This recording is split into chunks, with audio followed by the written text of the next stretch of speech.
Welcome to the only business lesson you will ever need. A lesson, not a course. If you understand my philosophy on life by now, you've probably watched a few videos. That's how you ended up here. I am greatly and genuinely concerned about civilization. That's why I'm doing what I'm doing now. I am genuinely concerned.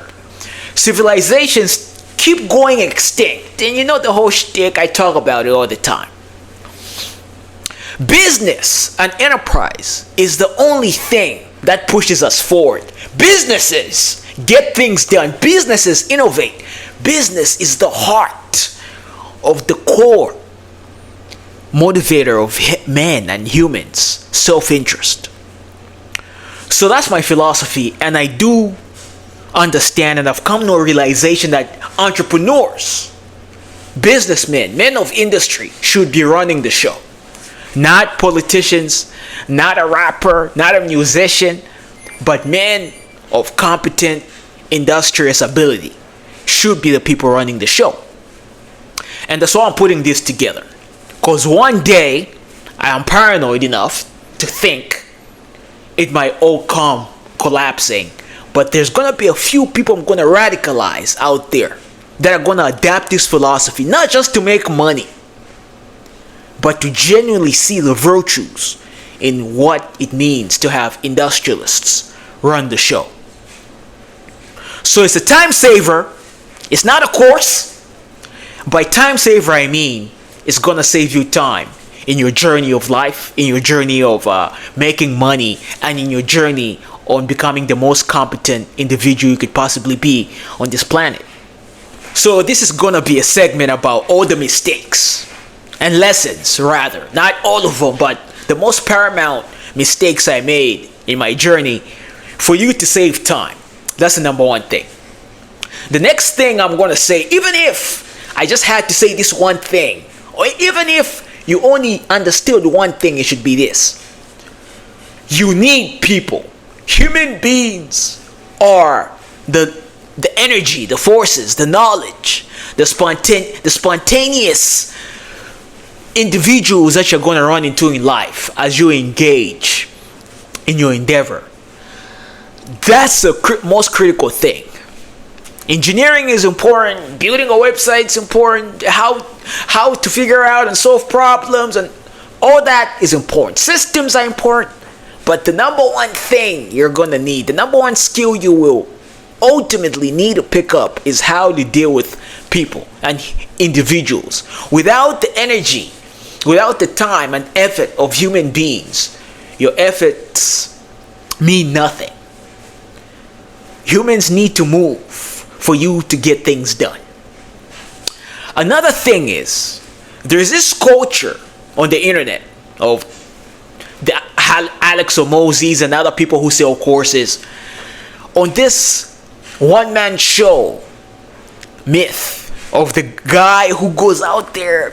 He's so competent. His abilities are so immaculate. His morning routine is so profound that he gets things done and he becomes rich and makes other people rich. It does not work like that, my friend. It's a myth. It's the hardest myth out there. Men do not become the best at what they do solely from their own individual efforts. You're going to need a network of competent men. And if you do not have a network of competent men, you do not have to start going to your cousins, your brothers, and put a plan together with them. Because 9 times out of 10, most people are not around competent people. Your mom, your dad are more than likely all morons. You're going to need to find a network of competent people. And that's why family businesses do not take over industry. Somebody hiring his son to do the books, somebody hiring the niece to get this done, that does not create excellence in industry. It's a great way to start.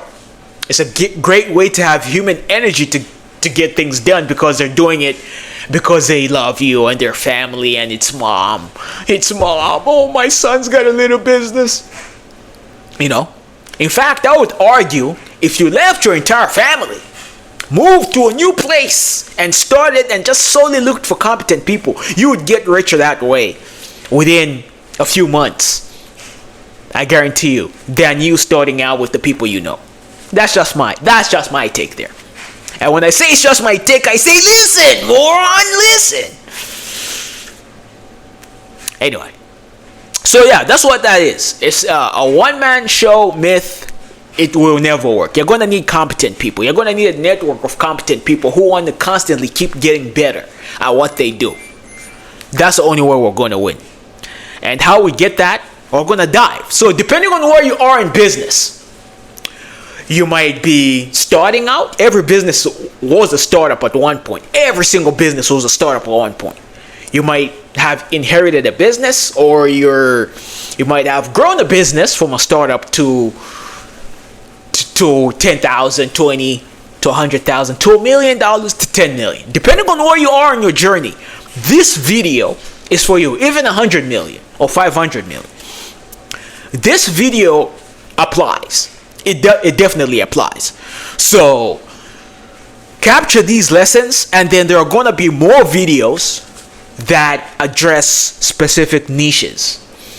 If you're just starting out, if you have a mid-sized business that's from I would say 10 million to 100 million, or you have a small business from 10,000 to about a million to 5 million, and so on. I'm going to have videos for that bracket of expertise and skill you're going to need to scale. So buckle up. This is going to be the greatest one you have ever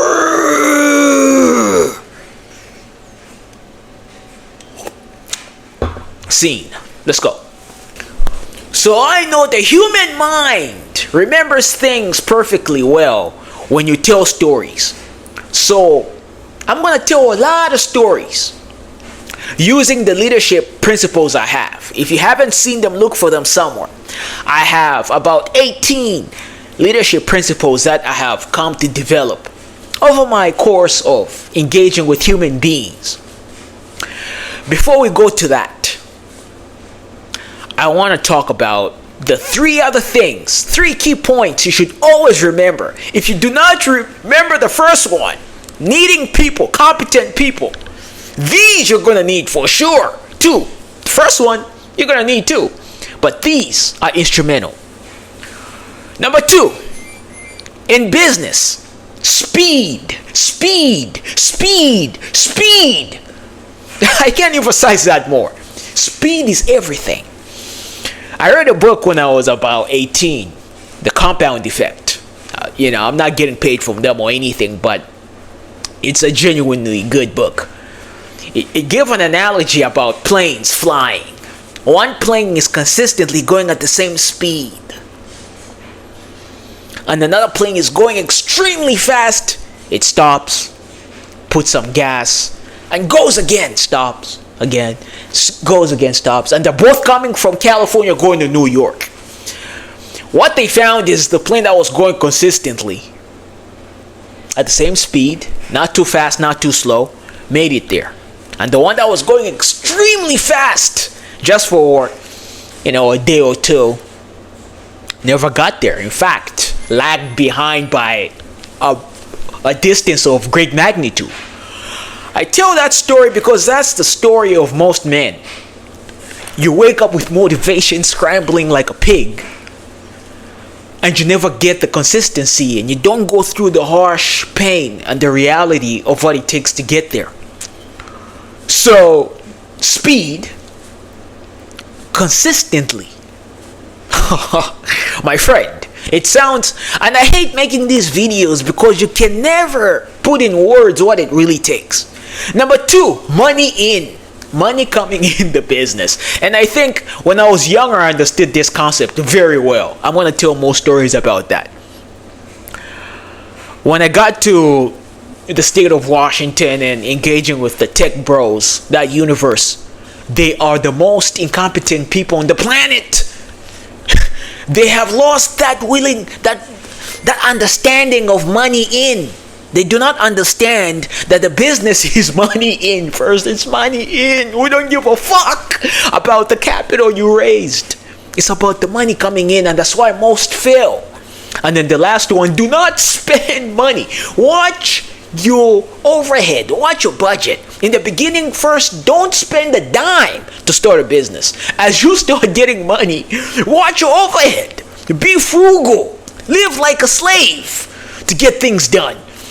So let's get into the leadership principles, and I'm going to tell a lot of stories as I explain each principle.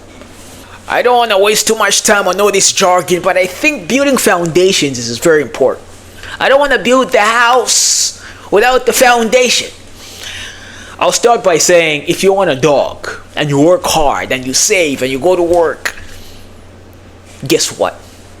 You're going to go buy that dog. Because you planned for it, you executed, you know what you wanted. And you know what it is that you wanted. Regardless if it's going to make you happy or whatever reason, for whatever reason people get dogs. I don't seem to care about that. I love dogs though. Hate cats. So, what's the purpose of a business? Why do we want to build a business? We can build a business because we want money. We want to get more girls. We want the things that money can buy. Or we want to build a business because we hate being told what to do or whatever. Well, my friend, if you hate being told what to do, a business might not be the best endeavor for you. Customers are going to tell you what to do. And if you do not do what customers tell you to do, you're going to be out of business quick. That's going to be a very huge lesson soon. But let's stick to the topic. What's a business? Building a business. Here's my philosophy. The ultimate goal, because we all start at different points, but the ultimate goal of a business is to build a business around inevitable outcomes that unlock mobility and liberty away from human administration at scale. I'll explain what that means. I coined that term myself, it's jargon.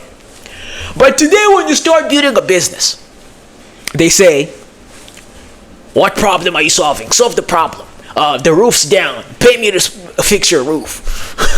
What problem are you solving? What software problem are you solving? What technical problem are you solving? What human problem are you solving? It's all about solving a problem. If you heard my definition, you're gonna get more clarity from that. Today, solving a problem seems to be the end goal of a business. Everyone says solve a problem. Which you should. Here, as an industrialist, as people who I think should be leading a civilization, your thinking should be, I'm going to raise capital by solving a problem first. I'm going to raise capital by solving a high-ticket problem. That's how you increase your capital. That's how you increase your capital base.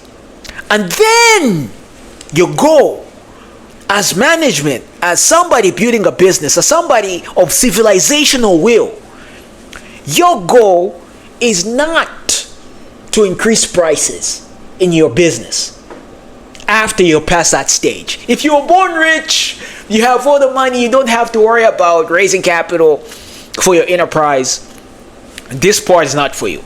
But if you're from the mud, from the pit latrine, like us, from nothing, a fool, a peasant that came from nothing, your initial goal is to sell high ticket. Do not sell low ticket. You're wasting time. I'm telling you right now, I've done it. And you're going to see that in my sales course, or sales training rather, not a course. You're going to see it somewhere there. Why you should not sell low ticket products. That's for marketing. You study marketing and do that. But your goal is to ultimately build a product, to build a company that's consistently reducing prices. Your goal as an industrialist is to figure out, how do I reduce prices for the customer? And you have to compete to the business is war. You have to compete for the customer to have low prices. That's what it comes down to. Low prices with quality, without sacrificing quality or quantity. You have this little saying that they say, oh, it could either be good, it could be fast, or it could be cheap. If it's good, if it's fast and cheap, it's not going to be good. If it's good and fast, it's not going to be cheap. If it's cheap, it's good, it's not going to be, all that stuff. We don't believe in that here. Get that out your mind. Here we believe in quality and quantity at scale. So all these things we're going to dive into. That's the last portion of the business. As management of a company, we are not capital allocators. We do not raise capital. We will raise capital, but we do not do it for this purpose. We do not raise capital and then start allocating, hire a manager, and just take the seat back and making a couple decisions a year. That's not our style. You just don't get things done that way. So you have to reduce prices consistently. In addition to that, so I have the philosophy, it might change, and that's kind of where I'm at right now in my stage, is I have the philosophy of I do not give equity like the Silicon Valley guys do. Giving equity to people who do not care about the customer like an owner is not good. So we pay you well and so on, but we're not going to give you equity. So I believe in paying well, not giving equity, but giving equity to people who are partners functioning at that high level, at the board level. It's pretty standard. So more of the story, not to waste time here, is building businesses, solving problems, directly solving problems, and then supporting your family through that endeavor is the stone age of enterprise, of capitalism, of industrialism, whatever you want to call it.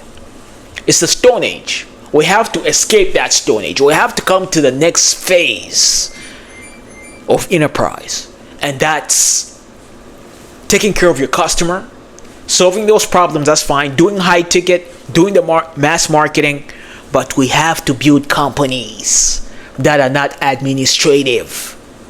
That's the goal, and let's get it. Okay, so now we know what a business is. We understand speed, we understand money, and we understand the philosophy of why we're in business. If you do not agree with those points, you're wasting your time, my friend. If you want to make some money quick, a quick buck,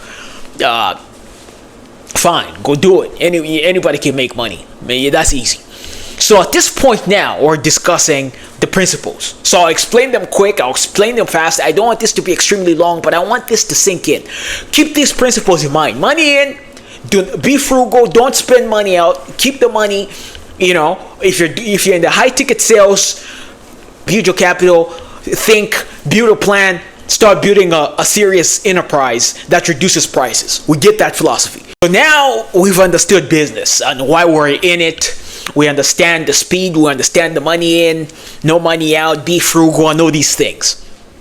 Make sure you're keeping these things in mind as we're going. Now we're discussing the principles that you need to be developing and functioning in as you're going in your journey.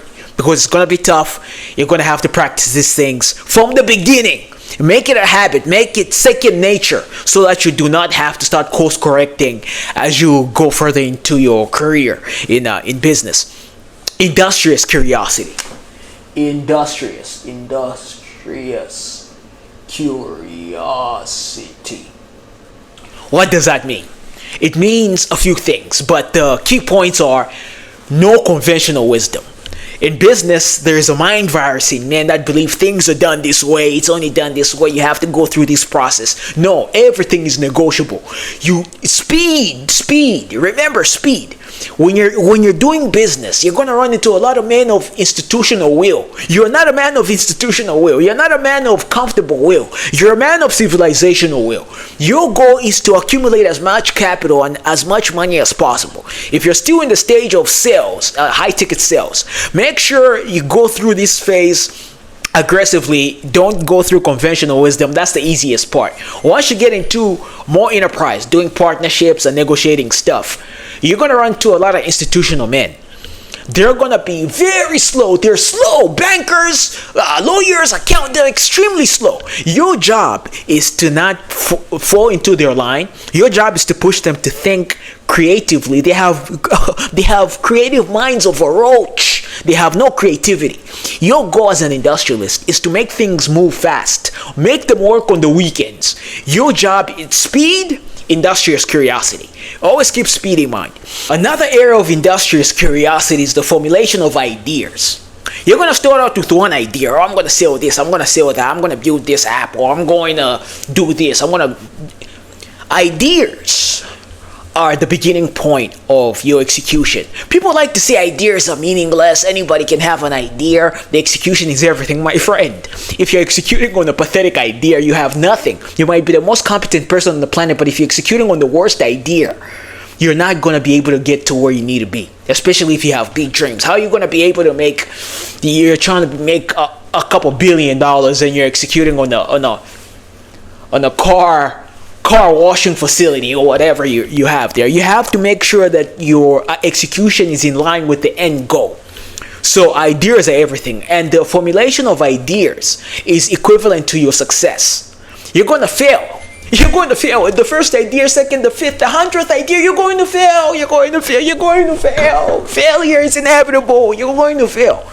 But you can't fail 1,000 times. One time, something is bound to work. So that's why, remember, don't spend money. Industrious curiosity, speed. So you're trying out all these ideas fast, and whichever sticks, whichever wave that catches you see there's something here. That's where you start to hit the hammer, start nailing the hammer there. So that's where the industrious curiosity applies very well. These two key principles. Principle number 2, which is the most important principle to you at any point, anybody at any juncture in any business, and I can't emphasize this one the most. Exceeding customer expectations. You have to exceed customer expectations. The customer, think about everything you want in life. Think about everything you have in life right now. Nothing is made possible. Look at the suit I'm wearing right now is a multi-$1,000 suit. I will assure you, my service to a customer bought me this suit. Customers, I get the truth. Customers are everything. Your customer is everything. You have to take care of your customer. If there is anybody that needs to be taken care of, it's the customer. The moment the customer stops paying, there is nothing. There is simply nothing. And you have to exceed the expectations. So I'll tell a story. I had a car rental business on Turo, which I'll talk about quite a few times. I did. That was the first time I grossed about $1 million for the first time. I was about 21 years old when I started it. What I started doing at one point is when somebody books a car and so on, I started advertising free chocolate. Well, I don't know. I just started advertising free chocolate. So whenever people come, I'll just put free chocolate in the car. Some would eat it, some would not, and so on. So small things like that, it brought back customers. Whenever they came back, most of my customers traveled. They came from all parts of the world and all parts of Seattle is a huge hub for tourism sometimes. So people came all across the world, they came to me, and whenever they came back to that location, they booked me again. Because I left something memorable. Small, but it was the foundations of some of these philosophies. Another thing is when you're selling something by the pound or by anything, if you're advertising £1, make it 2. Just shock them. When they order something online, in the mail, make sure they get £2. In the mail, make sure they get something free. If you're selling drinks, just throw an additional one for free. What the heck? Do stuff like that. Customer, always exceed what, if you're advertising delivery within 5 days, make it maybe in a day. Always exceed their expectations. You will never run out of business. For this one, we have obsessive teamwork. If you have a successful business right now, you're doing $1 million or 10 million or so, I'm going to have to create a new segment or lesson just for you to really drill into this point. But if you're just starting out, which is most of you out there, most of you from the pit latrines are probably watching this, your business is not as successful, or you're just starting out. Obsessive teamwork for you, this is what it means. You have to find people who are obsessed with what you're doing as much as you. Most strategically, if you have no money, because we are speaking about it's money, remember? Money in, not money out. Most strategically for you is you're going to focus on sales right now. Sales. So you're going to focus on somebody who could do a short-term cycle, maybe 3 months with you. Somebody generating leads, somebody helping you close. That's the only thing you need to be focused on right now, so you can increase your capital. That's all you're worried about right now. You have to keep increasing your capital. Anything else is noise. Anything for you is noise. So that's where you apply this concept. Remember, speed, obsessive teamwork, getting things done in 90-day increments. So you make a plan. You're broke. You're in the pit latrine, but you're trying to elevate yourself in life. Start there.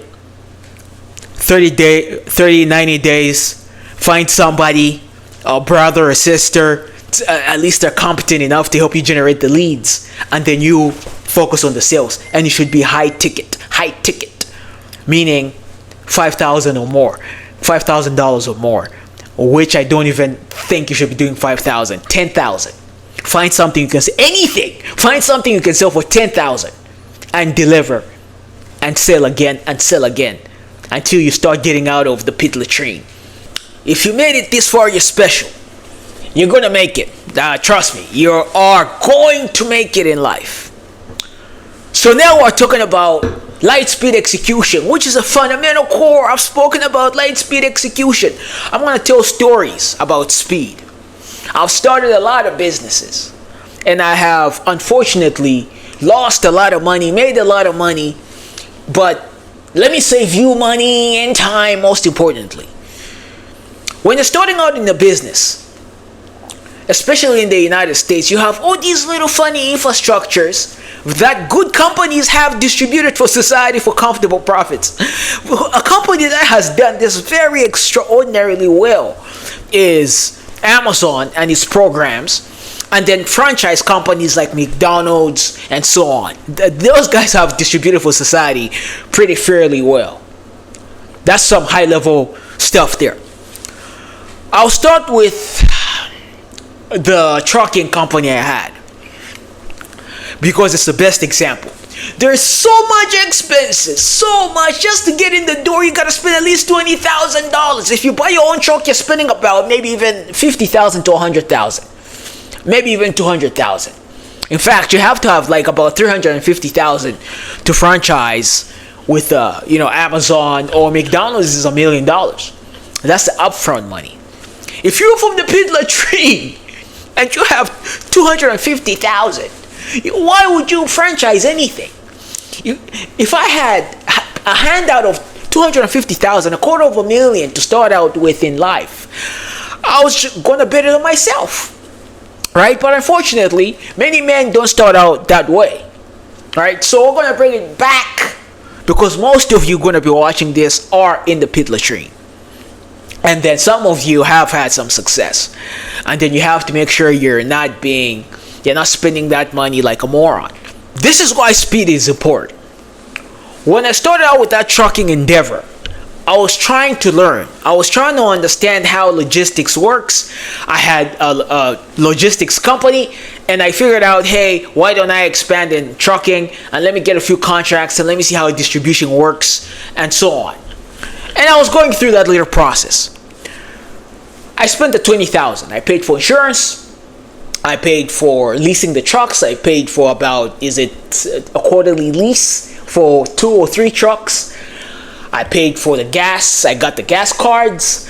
There was a lot to pay for. I went through the regulations. I had to pay for that with the DOT, HFMCS, and whatever regulations and certifications, and paying for the DAT about $350 a month. all sorts of expenses before I made a penny in.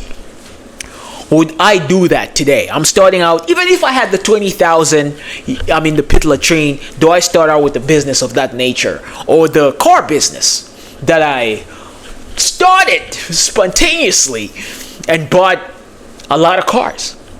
Do I engage in the endeavor of this nature? No, no, no, no.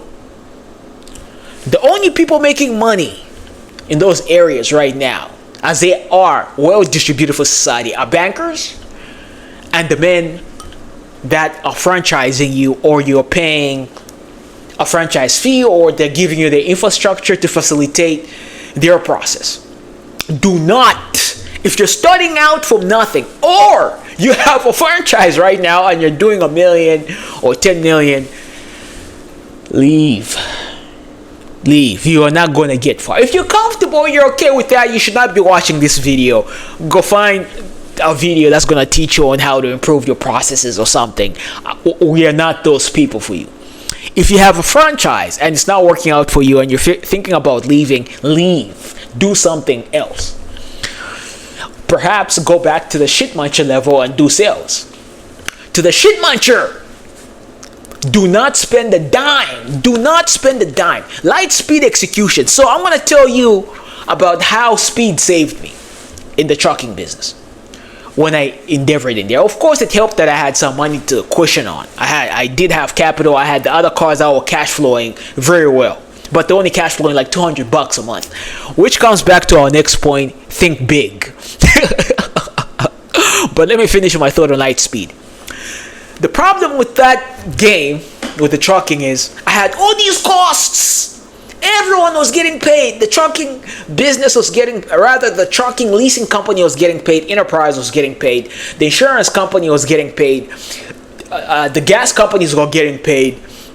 The person that facilitated the infrastructure, the DATs, were getting paid. The marketplaces were getting paid. But me and my team, we were not making any money. And I had a few of my friends that I endeavored in this journey with. We were not making any money, but we were turning, we were doing 20,000. The first month we did 20,000 in revenue, 40,000, 50,000, 100,000, 150,000, 200,000. We were not making any money. We did not make we did not make any money. But speed, we understood if we can just keep getting more trucks, if we can keep getting drivers, if we can keep ramping up speed, we might start making money. The speed of having the access to immediate contracts ready to you was very attractive. Well, we could do this then. Marketing, I never understood marketing at the time. I was trying to avoid marketing because I had this grand plan of, hey, I need to increase my capital. Remember, I was trying to increase my capital so that when I do come in a business that requires a lot of marketing for me, I am the best at what I could do because I have a capital cushion. That's not the case. You want to start with a business that requires no hard labor from your end besides selling, getting the deal done, and ideally it is high ticket. So let's go to the next step. Dreaming big. You have to dream extremely big. Profiting $200 a month on each car I had was not me thinking big. That was thinking small. Nevertheless, I was thinking big because I ramped up to a lot of cars. I was 21 years old with over 20 cars, plus the trucks I started leasing. That was crazy. I was able to do that because I had a capital base. And we're going to talk about how I increased my capital prior to that. I had capital. So I was able to put up the down payments on all these cars, and they were cash flowing about $200. And across them, I was able to make the payments on the cars. So would I recommend that? No. No, do not do that. What you want as a shit muncher starting out, start with a product that brings us to the next point: quality and quantity. Quality and quantity. You want a product of high quality, which could be a digital product. Music is good for this. Video production is good for this. Doing a one-time sale is good for this. I say music because music, you could sell leases to multiple people. If you're doing beats and so on, you could charge very high and it could be a lease. So anything that has a lease, you want to do that. You want to sell a lease. You do not want to sell for commissions for somebody else, because if you're selling for 10 grand, you get 20%. That's $2,000. Your capital, you could be doing the same thing, selling your own product. Get a high quality product that you put a lot of effort in. You could sell that product, deliver at the high quality, and then do quantity. Sell. Increase your capital base. So I have tackled 3 leadership principles right there at the shit muncher level. These could be also applied at the highest level of business. Quality and quantity gets complex, it gets very competitive, but it's very attainable. Very attainable. So the next ones here are pretty much high level. But I'm giving you all this information because I believe in you. I believe you will get there. I believe. So I need to give you this stuff up front. So you keep this at the back of your brain. And for the ones who are doing at least 10 million and above, trying to scale, you have to start applying these things, because at one point, getting a company from 10 million to 100 million to and so on and beyond, billion and so on, it takes a very different skill level and a very different team. So chaotic growth before comfortable profits. This starts to happen especially when you make your first 100,000, your first million, and so on. You start to get comfortable. That's where most businesses lie. They're just like small businesses because they're comfortable. You're making your 300,000 a year. You're covering your expenses. You have your little 1, 2, 3 employees, and that's it for you. You're comfortable, and you stop playing to win. You start playing not to lose. You're scared of losing the little thing you've accumulated because you thought you got lucky. You got lucky with that first sale, with that contract. You get lucky. You get complacent, and you start playing. I don't want to lose it. You get scared. You become a coward. You are not a coward when you're trying to get it out the pit latrine. Now you're out the pit, and now you're scared of going back. My friend, it is better to go back than to be a coward.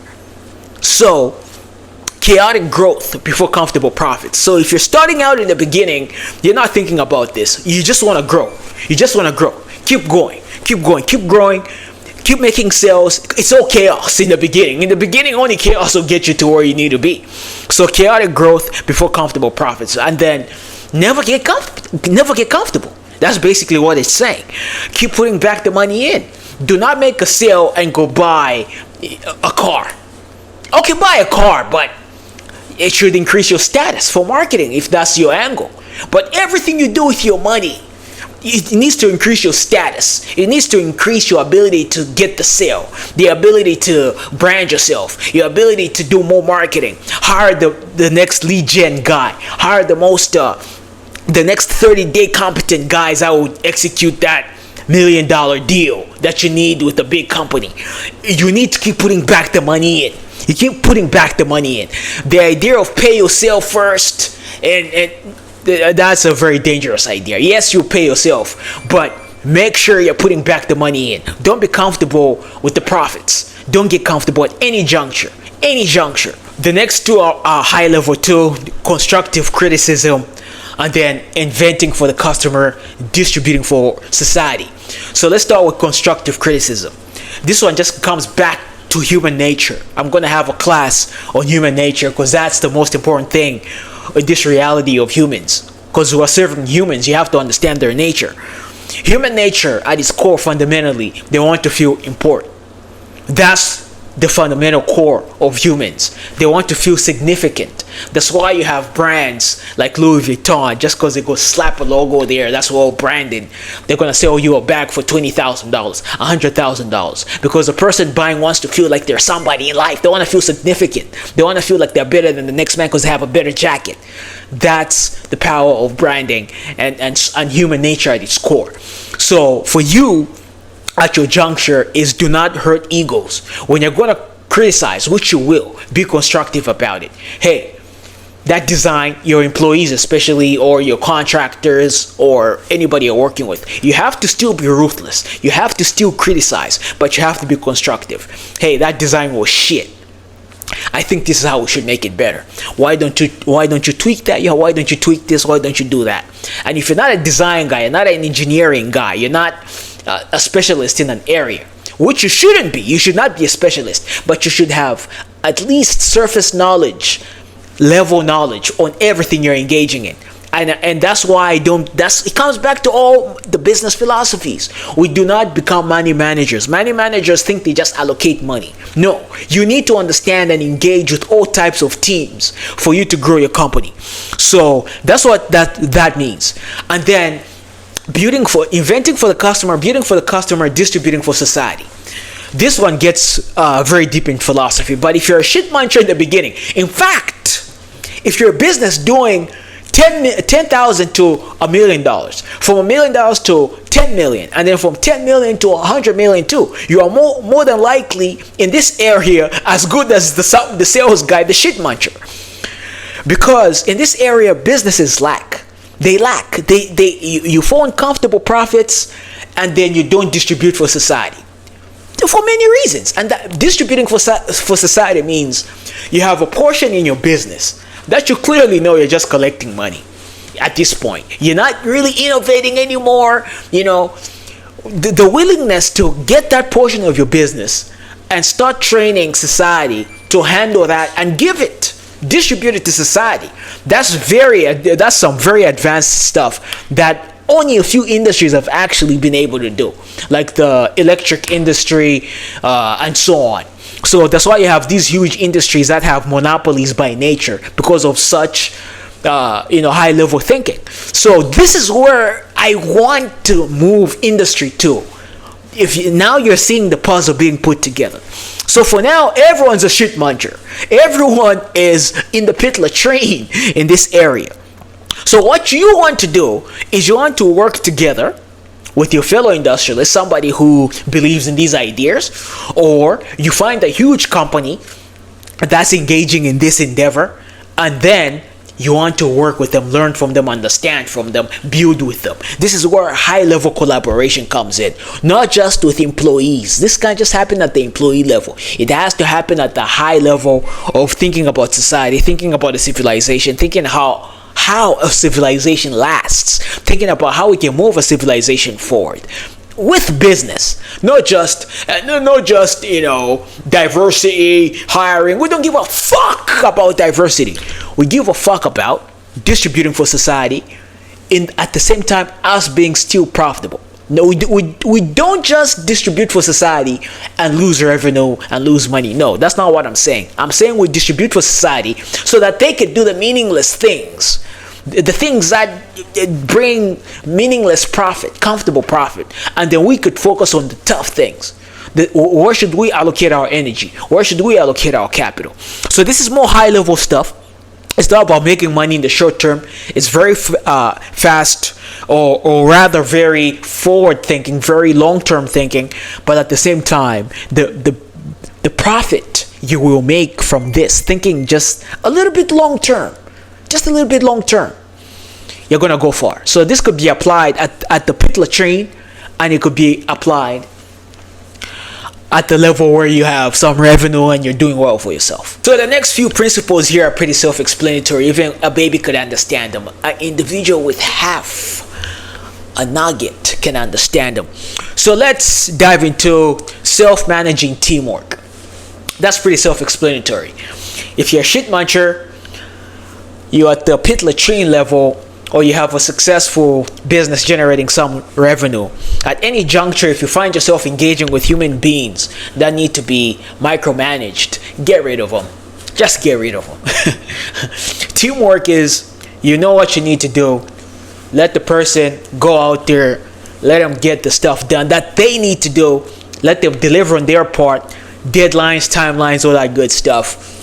And if you don't get that feedback in the timelines you've agreed on, get rid of them. Non-negotiable. I don't care if it's your father, your mother, your sister. Fire them real quick. Find somebody competent. If you're in business and your employees need to be micromanaged, just get rid of them. Life is too short. The next one is honesty, integrity, and discipline. Self-explanatory. Honest. Only engage with people of the highest level of honesty. Integrity. If you find somebody with integrity, and then the most importantly, discipline. Discipline meaning being uncomfortable. The only way I found, honestly, to build discipline is to be uncomfortable consistently. Doing this stuff is not a part-time job. It's a full-time job. It's not a job. It's a mission. You have to be uncomfortable for the rest of your life. Just become uncomfortable. Just become comfortable with being uncomfortable, and being uncomfortable with being uncomfortable. If that made sense. The more of the story, every single day, do something painful. I haven't found a way to be disciplined besides this. It's the only way. You have to have a very tough life. You have to put yourself through physical pain and mental pain. And always think about revenge. That's just the key point. Think about the people that have wronged you consistently. Think about the people that betrayed you, the people that left you, the people that you put on and did the most heinous things to you. And think about revenge. And don't only think about revenge and fantasize about it. Within moral grounds, within every legal ground, get revenge. If it's an ex-girl, fuck a sister, a best friend. If it's somebody in business that played a very, very dishonorable act on you, buy his mortgage. I really believe in these things. It doesn't happen overnight. You have to take the time. If it's somebody that wronged you, a judge in court was very unfair to you, put a private investigator on him. In all legal grounds, within all legal, moral, get legal counseling. I'm not telling you do anything illegal, but do act on revenge, and think about how you could finance your revenge.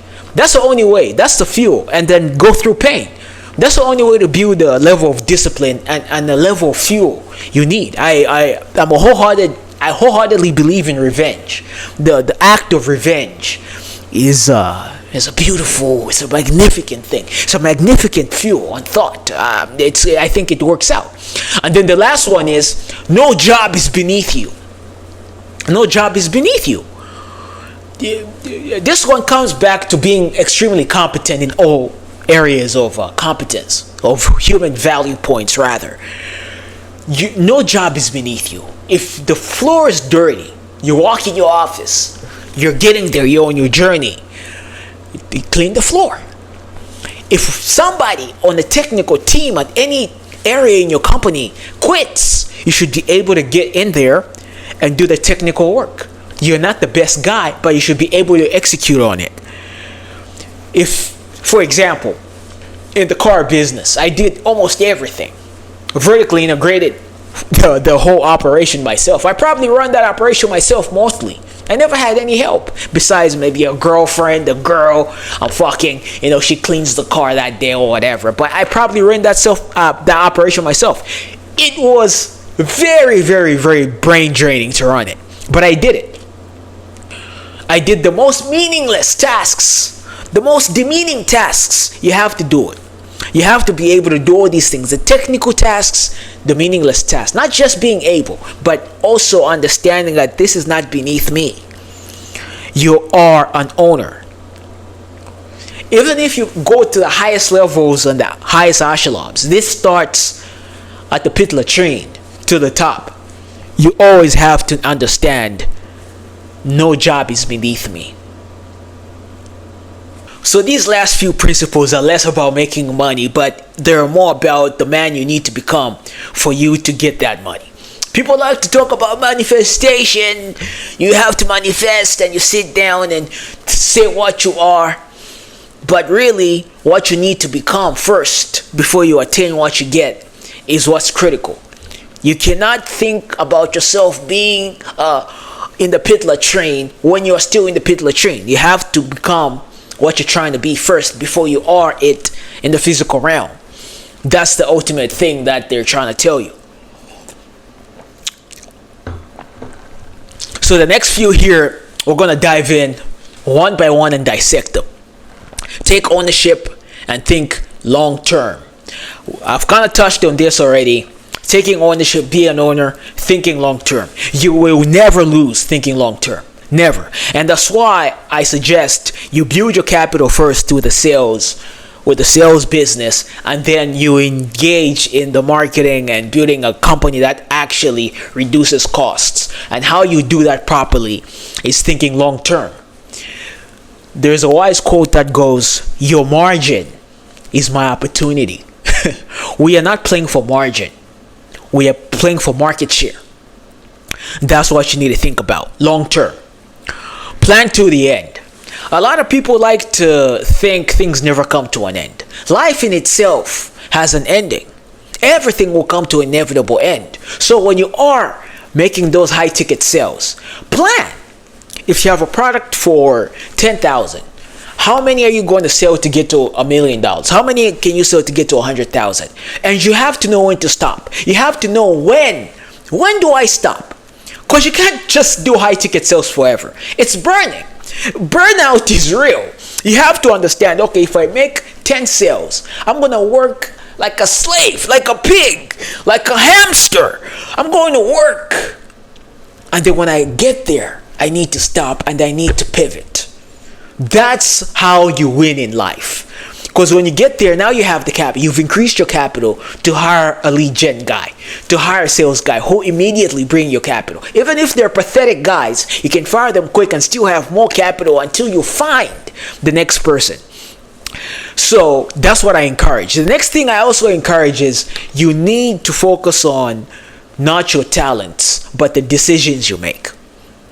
Your talents are good. You can use your talents to raise capital.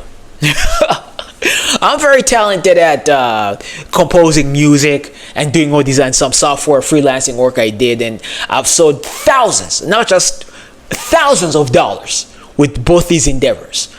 But will a music business, as far as a musician or a freelance software programmer, all these things you do, are these things going to get you to what you're planning?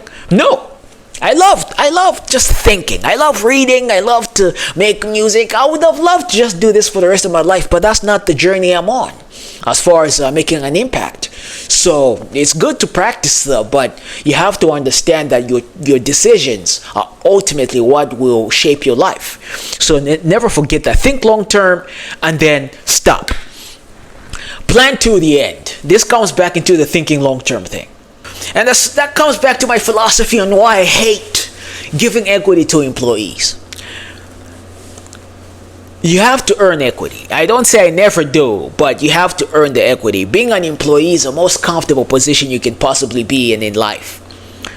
And they do not respect. When I engage in, let me say this, when I engage with other companies that have employees, the way, the carelessness they have with the engagement, they have no sense of what it takes to serve a customer. And ultimately, that's what we're doing. So, why am I giving you equity when you're not going to take ownership? For you watching this right now, you're going to take ownership. You understand what it means to be an owner. So I don't have to explain all these things. And then thinking long term helps you create the conditions to become whatever you want to be. Again, if you're thinking very short term about the money now, profit now, margin now, you're going to lose out long term. Long term, that's where you make the big money. And then thinking long term psychologically puts you in a position to plan for the end, which is the next point. Plan for the end. Life is hard. Everything is hard. It's all painful. That's why guys who want to retire endure, because they know one day I'm going to retire and it's going to be fun. Well, what a life to live, right? I kind of agree with that sense in my own version, to say you have to plan to the end. You just have to always plan to the end. But it has to, for you to have the psychological wherewithal to go through with the entire process. I just never retire. For us, we just don't do the retirement thing. We just keep finding new projects to do. Life is exciting. You know, we keep funding the industrialists coming behind us, and we're going to create this industrialist class that's going to rule the civilization. I wholeheartedly believe that's what's going to happen. You know, anyway. Next point is avoid the path of least resistance. avoid the simple route at any juncture in life. I've always found that doing the harder things, or perceived to be hard, is always going to pay you more. You're always going to earn more dividends from such an approach, because everyone's trying to do the easy thing, the easiest route. Oh, what's easy at this point? At each point, when you have 100,000 men, and you can go this way, it's easier to go this way, and this way is extremely challenging. 9 times out of 10, only 1 or 2 people are going to take the challenging route, and there's competition here. So if you do make it, it's extremely challenging indeed. That's why nobody wants to take it. But if you do make it, the benefits and the payout from that, especially if you're thinking big, are monumental.